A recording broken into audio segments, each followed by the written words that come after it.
Olá, você já está aí?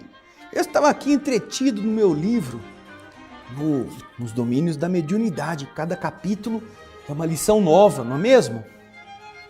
Hoje nós vamos continuar a ler esta obra maravilhosa do Espírito André Luiz através da mediunidade de Francisco Cândido Xavier. Nós estamos sendo informados do que está acontecendo numa reunião mediúnica, numa casa espírita, num ambiente reservado. Não é na casa espírita como um todo, é só naquele grupo que se reúne há muitos anos sob as disciplinas necessárias. E até aqui estamos vendo o desenrolar dessa reunião com alguns exemplos de manifestações mediúnicas variadas. Hoje, o capítulo 12º vai falar sobre a clarividência e a clareaudiência. Então, pegue o seu livro, pegue um papel, uma caneta, um lápis e vai anotando, porque tem muita informação para que você não se esqueça e para você fazer como se um pequeno resumo de cada capítulo sobre o assunto que está sendo enfocado ali, ok?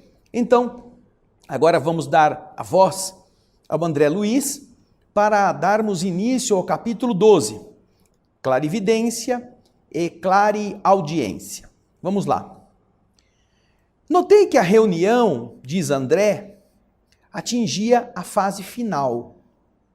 2 horas bem vividas haviam passado rapidamente para nós. Raul Silva consultou o relógio e comunicou aos companheiros que havia chegado o momento das preces de despedida. Os amigos sofredores, aglomerados no recinto, poderiam receber vibrações de auxílio, enquanto os elementos do grupo recolheriam, através da oração, o refazimento das suas próprias forças. Pequeno cântaro, pequeno recipiente de vidro com água pura foi trazido até a mesa. E porque Hilário perguntasse se iríamos assistir a alguma cerimônia especial, afavelmente, delicadamente, o assistente explicou: "Não, Hilário, nada disso. Você vai ver o slide aí na tela. Esta água potável destina-se a ser fluidificada. O líquido simples receberá recursos magnéticos de elevado valor para o equilíbrio psicofísico dos circunstantes." Realmente, diz André, mal acabávamos de ouvir o apontamento, o espírito clementino se aproximou do vaso e, de pensamento em prece, aos poucos, se nos revelou coroado de luz. Vejam só, na imagem você vê isso. Clementino está em elevação, em oração, da sua fronte pulsa um raio ou quase um pequeno sol que percorre os seus ombros e braços até chegar naquela jarra de água. Daí a instantes, da sua mão espalmada sobre o jarro, partículas radiosas eram projetadas sobre o líquido cristalino, que as absorvia de maneira total. E Aulus explicou: por intermédio da água fluidificada, precioso esforço de medicação pode ser levado a efeito. Existem lesões e deficiências no veículo espiritual que se estampam no corpo físico e que somente a intervenção magnética consegue aliviar, até que os interessados se disponham à própria cura. Para um pouquinho aí. Vem para mim, aqui, vem pensar uma coisa. Existem doenças que estão no perispírito e que se transferem para o corpo em mal-estar, em incômodo, em angústia, em outros fatores que os remédios químicos não atuam, não podem diminuir. E é o que ele está falando. Existem enfermidades no perispírito que só podem ser aliviadas através dos recursos magnéticos, até que a criatura mude o suficiente para se dispor a curar a si mesma com a mudança de seu pensamento, de seu sentimento. Veja que interessante. Enquanto nós todos estamos ainda tateando, patinando, atolados nas nossas manias, nos nossos hábitos, o mundo espiritual utiliza da faculdade de transfusão da energia na água para medicar aquela doença que está no nosso perispírito, a fim de que seus efeitos negativos no corpo possam diminuir. Isso é amar, não é mesmo? É amor em tudo. Vamos voltar então ao texto. O assistente silenciou porque a palavra de Raul Silva se fez ouvir, recomendando aos médiuns observassem através da vidência e da audição os ensinamentos que porventura fossem naquela noite ministrado ao grupo pelos amigos espirituais da casa. Nós reparamos então que Dona Celina, Eugênia e Antônio Castro aguçaram as suas atenções. Clementino, terminado o preparo da água medicamentosa, consagrou a eles maior carinho, aplicando neles passes na região frontal, no cérebro. E o assistente Aulus, procurando nos explicar, disse o seguinte: nosso amigo Clementino procura ajudar os nossos companheiros de mediunidade, favorecendo neles o campo da percepção sensorial. Não lhes convém por agora, olha só, a clarividência e a clareaudiência demasiado abertas.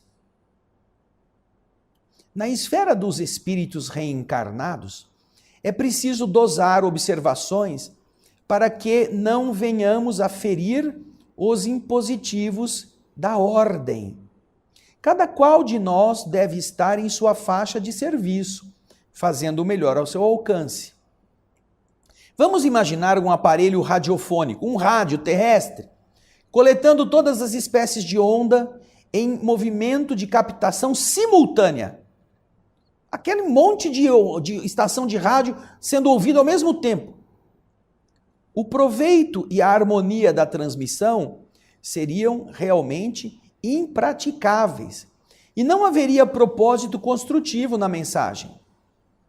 Um médium, portanto, não deve demorar-se com todas as solicitações do meio em que se situa, sob pena de projetar as suas impressões ao desequilíbrio, levar seu estado mental ao desajuste, a menos quando, por sua própria evolução, o médium consiga estar acima deste campo de trabalho, dominando as influências do meio e selecionando-as segundo o elevado critério de quem já consegue se orientar para o bem e orientar aqueles que o acompanham.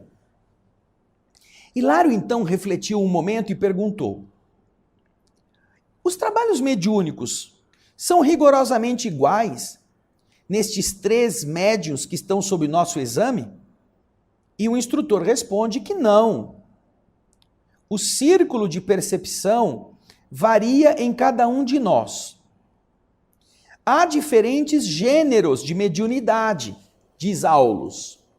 Contudo, importa reconhecer que cada espírito vive em determinado degrau de crescimento mental. E por isso, as equações do esforço mediúnico diferem de indivíduo para indivíduo, tanto quanto as interpretações da vida se modificam de alma para alma.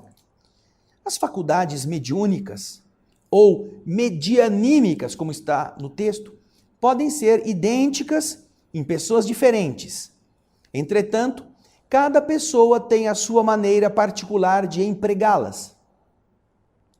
Um modelo, em muitas ocasiões, é o mesmo para a grande assembleia de pintores. Todavia, cada pintor vai desenhá-lo na tela do seu modo.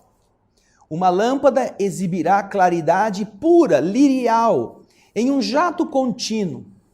Mas, se essa claridade for filtrada por focos diferentes e múltiplos, por certo, estará submetida à cor e ao potencial de cada um desses filtros, embora continue sendo sempre a mesma lâmpada a fulgurar, a brilhar em seu campo central de ação.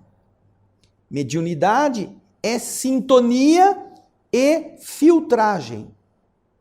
Cada espírito vive entre as forças com as quais se combina, transmitindo estas forças segundo as concepções que lhe caracterizam o modo de ser. Tudo isso é uma explicação preciosíssima para os médiuns, para os que trabalham em grupos mediúnicos, para as pessoas que às vezes ficam confusas, que não conseguiram ver tudo, ou que o outro viu mais, ou que ouviu mais, que não sentiu determinada vibração no ambiente, o outro sentiu. Cada um tem a sua peculiaridade. Então André Luiz continua nos explicando. Percebendo o cuidado que o irmão Clementino empregava nessa preparação dos médiuns, meu colega Hilário perguntou ainda: bem, a clarividência e a clareaudiência, por acaso, estão localizadas exclusivamente nos olhos e nos ouvidos da criatura reencarnada, do médium encarnado? E Aulus acariciou-lhe a cabeça e disse: Hilário, percebe-se que você está começando a jornada no conhecimento superior. Os olhos e os ouvidos materiais estão para a vidência e para a audição como os óculos estão para os olhos e o amplificador de sons para os ouvidos. Simples aparelhos de complementação. Tanto a visão quanto a audição, ou seja, toda percepção é mental. Olha que interessante agora. Surdos e cegos num corpo físico, convenientemente educados, podem ouvir e ver através de recursos diferentes daqueles que são vulgarmente utilizados. Como médiuns, eles podem ver e ouvir. Mas também como encarnados, eles podem ver através de recursos ou sentir. Ele pode receber as orientações que vêm de fora. E ele continua explicando. A onda hertziana e os raios-x vão ensinando aos homens que existe som e luz muito além das acanhadas fronteiras vibratórias em que os homens se agitam. E o médium é sempre alguém dotado de possibilidades neuropsíquicas especiais que lhe estendem os horizontes dos sentidos. Os sentidos físicos básicos são muitas vezes estendidos por esses recursos neuropsíquicos. Então, aqui nós já encontramos uma informação bastante profunda e interessante. O olho e o ouvido, eles são apenas recursos que captam as energias, captam as vibrações e que as informam ao cérebro através de sinais elétricos, decodificam isto. Outro dia eu estava estudando as peculiaridades da capacidade auditiva e eu recomendo que você faça isso também. Você vai encontrar na internet, nos diversos buscadores, inclusive também em imagens, arquivos que explicam como funciona a capacidade de ouvir. E você vai ver como em uma coisa tão minúscula que é essa câmara, como que o som faz a vibração transformar-se em impulso elétrico. É maravilhoso o que ocorre dentro de um ambiente que é pouca coisa maior do que uma ervilha. Sabe uma ervilha? Você vai ver que coisa maravilhosa é o sistema auditivo. Mas para transformar o som em impulso elétrico que vai chegar no cérebro. Ou seja, toda percepção acontece na mente. Não acontece no ouvido. O ouvido é a ferramenta. O ouvido é como óculos, como um aparelho auditivo que amplia. Mas existem uma gama muito grande de vibrações que nós não somos capazes de decodificar, portanto elas passam por inexistentes. Seja na visão, seja na audição, Então ele está falando que o médium, ele apenas faz amplificar esta zona de captação, fazendo com que ele consiga atingir vibrações que normalmente o seu corpo biológico não é capaz de atingir. Vamos continuar a entender o que André Luiz nos explica. Vamos lá? Meu companheiro Hilário fixou o gesto de quem aproveitara a lição, mas objetou reverente. Eu desejava, porém, seu Aulus, saber se Dona Celina, por exemplo, está enxergando o irmão Clementino e está ouvindo, tão somente pelo processo específico comum da percepção na Terra. Ela está ouvindo como ela costuma ouvir as pessoas? E então o Aulus respondeu: sim, isso acontece por uma questão de costume cristalizado. Celina pensa ouvir o supervisor através do ouvido e supõe vê-lo como se os aparelhos fotográficos dos olhos estivessem funcionando em conexão com o centro da memória. No entanto, com ela, neste caso, isso é resultado do seu hábito. Ainda mesmo no campo de impressões comuns, embora a criatura empregue os ouvidos e os olhos, ela vê e ouve com o cérebro. E apesar do cérebro usar as células do córtex para selecionar os sons e imprimir as imagens, quem vê e ouve na realidade é a mente. Não é o cérebro, é a mente. Todos os sentidos na esfera física pertencem à alma, que os fixa no corpo carnal de conformidade com os princípios estabelecidos para a evolução dos espíritos que reencarnam na Terra. O nosso corpo foi fabricado para servir de ferramenta ao tipo de espírito que vai usá-lo, porque ele, na sua mente, já detém essa capacidade de manipulação das energias como um ser que vê, escuta, tem tato, tem paladar, essas percepções comuns. E então, sorrindo, ele acrescenta: vocês possuem uma prova disso quando o homem se encontra naturalmente fora do corpo, desdobrado, cada noite durante o sono, vendo e ouvindo, apesar dos seus órgãos carnais estarem inativos, na experiência a que chamam a vida de sonho. E baixando o tom de voz, acrescentou: somos receptores de reduzida capacidade pequena, diante das inumeráveis formas de energia que nos são desfechadas por todos os domínios do universo. Nós estamos captando apenas humilde fração dessas energias. Em resumo, nossa mente é um ponto espiritual limitado, que se desenvolve em conhecimento e amor na espiritualidade infinita e gloriosa de Deus. Decorreram mais alguns instantes. Clementino, então, diz para todos: vamos centralizar mais atenção na prece, adestrando-nos para o serviço do bem. Essa frase, pronunciada por ele, em voz clara e pausada, como a oferecer uma base única para convergirem as nossas cogitações, para fazer concentrar nossos pensamentos. Porém, atento aos nossos objetivos de estudo, eu acompanhei os médiuns mais diretamente interessados nesse apelo, o que o mentor tinha pedido. Então, veja só, Dona Celina havia registrado as palavras de Clementino com precisão e guardava a atitude do aluno disciplinado. Tinha ouvido com clareza. Dona Eugênia as havia assimilado em forma de ordem intuitiva e se mostrava na condição de um aprendiz criterioso.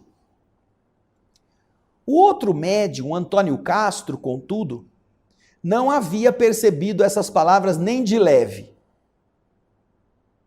Com permissão do supervisor, nos pusemos em tarefa de análise. Eu observei que sutilmente ligados à faixa fluídica de Clementino, os 3 médiuns, cada um deles da sua maneira, lhe acusavam a presença. Dona Celina, aquela que se desdobrava com facilidade, uma médium madura, ela percebia os mínimos movimentos de Clementino, à maneira do discípulo diante do professor, com atenção. Dona Eugênia, aquela que tinha a psicofonia consciente, assimilava a presença dele com menos facilidade, como se o distinguisse de maneira imperfeita através de um lençol nebuloso. E Antônio Castro, embora o visse com perfeição, veja só, o Antônio Castro via com perfeição o homem, o espírito do Clementino. Ele parecia completamente alheio à influência do instrutor. Veja que interessante. Aí, André Luiz está dizendo que as possibilidades de Celina e de Castro, na clarividência e na clareaudiência, são, por enquanto, mais vastas do que as da Eugênia. Tanto a Celina quanto o Castro viam o mentor. Isso está sendo falado pelo instrutor Aulus. Os dois, Celina e o Castro viam, mas a irmã Eugênia não via com clareza. Aí continua Aulus a explicar. Os 3 se acham levemente submetidos ao comando magnético do espírito clementino e podem identificar a presença dele com analogia de observações, porque nas circunstâncias em que estão trabalhando, estão agindo como pessoas comuns, utilizando-se da percepção habitual. Os 3 podem perceber Clementino. Só que a dona Celina, o que acontece com ela? Ela escuta e ela vê com toda clareza. O Antônio Castro vê com clareza, mas não escuta, não percebe nada do que ele estava falando. Enquanto que a dona Eugênia não vê com clareza e recebe a informação que o mentor passa apenas como uma forma intuitiva dentro da sua cabeça. Então, depois de ter ouvido tudo isso, Hilário pergunta: mas se o trio foi colocado sob a ordenação magnética do supervisor, por que motivo nossas amigas lhe acataram o convite, enquanto Castro se mantém visivelmente impermeável a ele? E então Aulus responde: o mentor do recinto exerce apenas branda influência, abdicando de qualquer pressão mais forte que poderia provocar uma viciosa emanação em desfavor dos nossos amigos, disse Aulus convicto. Além disso, a mente de Antônio Castro passou, de súbito, a alimentar propósitos diferentes.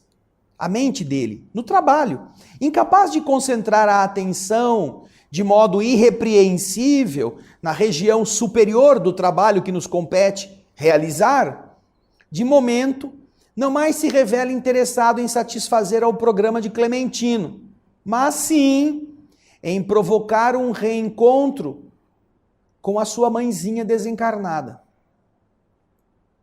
Ele enxerga o orientador do conjunto como alguém que é constrangido a ver alguém de passagem.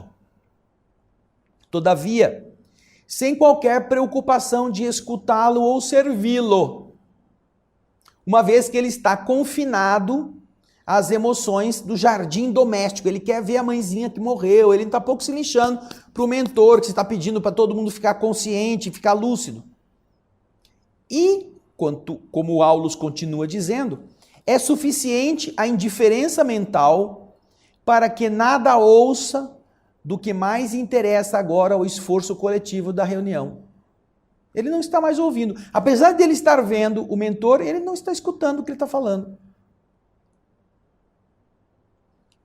E então, Aulus, com o desejo de definir a lição de maneira mais clara no quadro dos nossos conhecimentos terrestres, acrescentou: ele é uma antena que se tornou insensível de improviso, recusando sintonizar-se com a onda que está procurando por ela. Ele não está captando a emissão. Nesse instante, diz André, vimos que um companheiro simpático de nosso plano saiu do círculo de espectadores e se aproximou de Dona Celina e chamou-a discreto. A nobre criatura, Dona Celina, médium, ouviu-lhe a voz, mas não se voltou para trás. Entretanto, em pensamento, ela lhe respondeu numa frase que se fez perfeitamente audível para nós. Ela respondeu mentalmente: nós nos encontraremos mais tarde. Como dizendo assim, agora eu não posso, depois a gente conversa. Aulus então informou com rapidez: esse aí, é o esposo desencarnado de nossa irmã que a visita, com afetuosa solicitação. Ele quer pedir uma coisa para ela. Contudo, disciplinada quanto ela é, Celina sabe renunciar ao conforto de ouvi-lo, com a finalidade de colaborar no êxito da reunião com maior segurança. Logo depois disso, vimos Antônio Castro desdobrar-se de novo, sair do corpo novamente, auxiliado agora simplesmente pelo forte desejo de ausentar-se daquele ambiente e revestido das emanações que lhe desfiguravam o perispírito, caminhou hesitante ao encontro de uma entidade amiga que o aguardava a pequena distância. Para um pouquinho aí. Aí você observa o quê? Ele tem capacidade mediúnica, ele sai do corpo. Ele saiu do corpo aquela hora meio desfigurado, depois ele voltou, reconfigurou-se, aí ele saiu, foi levado por dois amigos até o ambiente onde estava o Oliveira para receber a comunicação através do desdobramento consciente, não lembra? Lembra disso? Capítulo do anteriores. Só que agora, o que acontece? Ele quer encontrar com a mãe, ele não está mais focado na disciplina do trabalho daquele grupo que o Clementino dirige e pediu a todos eles que estivessem atentos. Não, ele está assim, flying, está volitando mentalmente. Então agora o que acontece? Enquanto o Clementino está lá terminando, o Antônio Castro saiu do corpo e saiu daquele jeitão desconjuntado da primeira vez. E ele saiu meio cambaleante e foi a pequena distância encontrar-se com uma companheira que estava ali na assistência espiritual. E então o instrutor Aulus nos explica, diz André, nosso cooperador, Antônio Castro, menos habituado à disciplina edificante, julga que já fez o possível em favor dos trabalhos programados para esta noite. E sai do corpo buscando a mãezinha, que vem sendo beneficiada aqui em nossa organização. Não nos foi, porém, possível alongar anotações. Clementino, que estava na cabeceira da assembleia, estendeu os braços e colocou-se em prece. Cintilações de safirino, de azulado esplendor, revestiam-lhe agora o busto, dando-nos a impressão de que o abnegado benfeitor se convertera num anjo sem asas.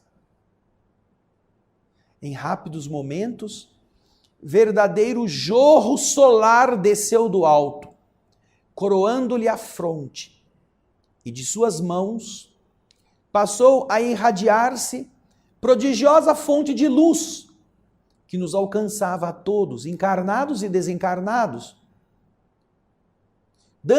possibilitando-nos a sensação de indescritível bem-estar.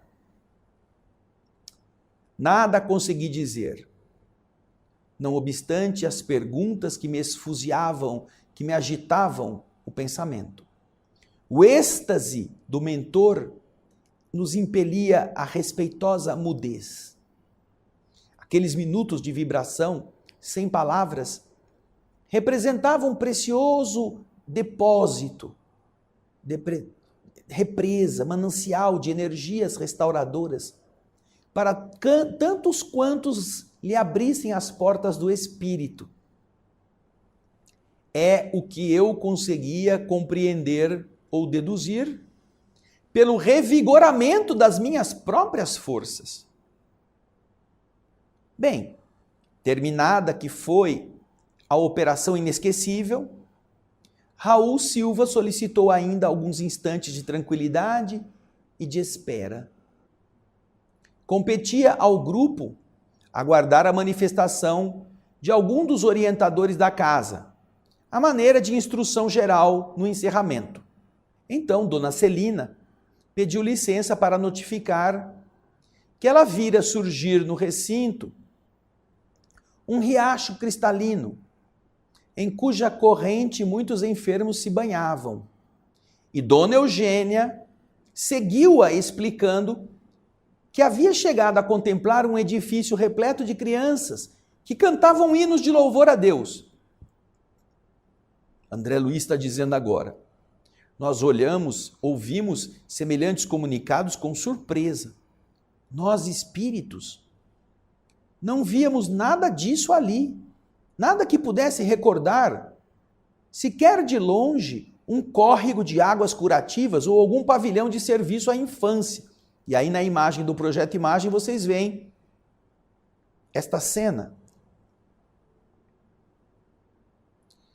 Na verdade, diz André, aquela sala em que eles estavam era muito pequena para comportar esses cenários de rios, de prédios. Olhando para mim de forma intrigada, Hilário parecia perguntar se as duas médiuns não estariam sob influência de alguma perturbação momentânea, porque elas estavam vendo uma coisa que eles não estavam vendo, que não era verdade. Percebendo-nos a nossa estranheza, o assistente considerou prestimoso: não esqueçamos, André e Hilário, que ambas, tanto Dona Celina quanto Dona Eugênia, estão reunidas na faixa magnética de Clementino, percebendo as imagens que a mente dele lhes sugere. Viram as duas os pensamentos relacionados com a obra de amparo aos doentes e com a formação de uma escola que a instituição pretende, em breve, mobilizar no socorro ao próximo. Ideias, elaboradas com atenção, geram formas, tocadas de movimento, de som e de cor, perfeitamente perceptíveis por todos aqueles que se encontram sintonizados na onda em que estas imagens se expressam. Nós não podemos esquecer que existem fenômenos de clarividência e clareaudiência que partem da observação ativa dos instrumentos mediúnicos, identificando a existência de pessoas, paisagens e coisas exteriores a eles próprios, como acontece na percepção terrestre vulgar. E existem aqueles que decorrem da sugestão que lhes é trazida pelo pensamento criador dos amigos desencarnados ou encarnados. Estímulos esses que a mente de cada médium vai traduzir de acordo com as possibilidades que ela dispõe, favorecendo, por isso mesmo, as mais variadas, as mais diferentes interpretações. Existem clarividência e clareaudiência de coisas que estão no ambiente, de coisas externas, de pessoas, de almas, de objetos do plano vibratório, de ambientes das regiões para onde o médium pode ser levado ou ele pode ter contato. Esse é um tipo de clarividência e clareaudiência. Porém, existem clarividências e clareaudiências que estão captando formações mentais que algum espírito lhes está passando. Por isso nós vamos voltar no texto e vamos ler novamente esse pedaço. É importante que nós percebamos isto. Existem aqueles, veja só, fenômenos de clarividência e clareaudiência que partem dessa observação ativa que os instrumentos mediúnicos realizam, percebendo a existência de pessoas, de paisagens e de coisas que estão fora deles. Como acontece, como quando você enxerga uma árvore, um gato, um cachorro, a chuva.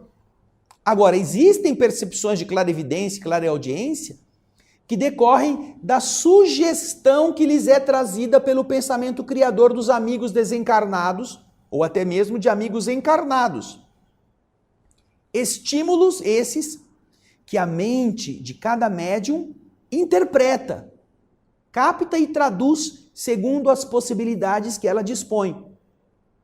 E é por isso que, muitas vezes, cada um vai descrever aquele processo de uma outra forma. E vocês viram que a imagem que foi vista pelas duas era a imagem do pensamento do Clementino. Uma viu as crianças se banhando no rio, enquanto a outra viu uma instituição. Cada uma pôde interpretar as coisas de acordo com a sua percepção. E então Hilário, entusiasmado, exclamou: "Ah, temos aí a técnica dos obsessores, quando improvisam para suas vítimas variadas impressões de alucinação." E o assistente disse: "É isso mesmo." Confirmou ele. Estavam então falando sobre isso. No entanto, diz Aulus, para que a gente evite a conversação agora. Agora o trabalho da reunião vai terminar. Então vai ser feita a oração e tudo vai acabar. Aquela reunião de 2 horas, que rendeu para nós aqui praticamente 12 capítulos do livro, em 2 horas, imagina. Foi bastante rica em todas essas manifestações que até agora nós pudemos estudar. E aqui a clarividência e a clareaudiência são os focos nesse momento. Nem todos podem ver tudo e nem tudo pode ser visto. Até para preservar o equilíbrio. É como quando você pensa um rádio captando um monte de estação ao mesmo tempo. Será inútil. Você se lembra no capítulo do desdobramento em serviço, quando nós vimos o Antônio Castro sair do corpo, que os amigos espirituais que iam levá-lo colocaram um capacete sobre a sua cabeça vibratória, seu corpo espiritual, para impedir que ele visse muito as paisagens à volta dele, para que ele não se distraísse nem se assustasse? Por quê? Porque era preciso preservar aquilo que é o equilíbrio do médium, ainda mais no caso do Antônio Castro, que estava meio assim novato nesse serviço, para ele não ficar se encantando com coisas ou se assustando com coisas que ele ia vendo pelo caminho. Ele recebeu então um capacete que lhe vedava boa parte da visão, como espírito. Imagina isso. Por quê? Porque para não atrapalhar o seu equilíbrio e ele não se assustar, como ele acabou acontecendo com o pouco que ele viu, lembra-se que ele, não, eu quero voltar, eu tô com medo. Aí todo mundo fez uma oração no grupo espírita que o seu corpo tinha ficado, aí ele se sentiu revigorado para seguir adiante. Então, nós estamos vendo que a clarividência e a clareaudiência, que são compostas da nossa capacidade de percepção visual ou auditiva perfeitas, dependem de cada médium e de cada circunstância. E isso é fundamental para que o estudo da mediunidade possa conduzir a pessoa interessada a uma compreensão lógica que seja capaz de discernir entre percepções diferentes em médiuns, às vezes da mesma reunião. Algumas pessoas costumam dizer que aquele médium lá, ele não vê nada, ele é muito confuso, ele nunca vê o que os outros veem, ele deve estar inventando. Nós conhecemos sim fenômenos chamados de animismo, existem. Porém, não quer dizer que porque um enxergou uma coisa que o outro não viu, que um dos dois esteja inventando. Não. Mais ou menos você imagina um grupo de pessoas numa sala, conversando. E acontece um barulho do lado de fora. Dessas 30 pessoas que estejam nesta sala, você vai ver, uma parte não está percebendo nada. Nada. Outra parte ouviu um ruído, mas não sabe dizer o que é.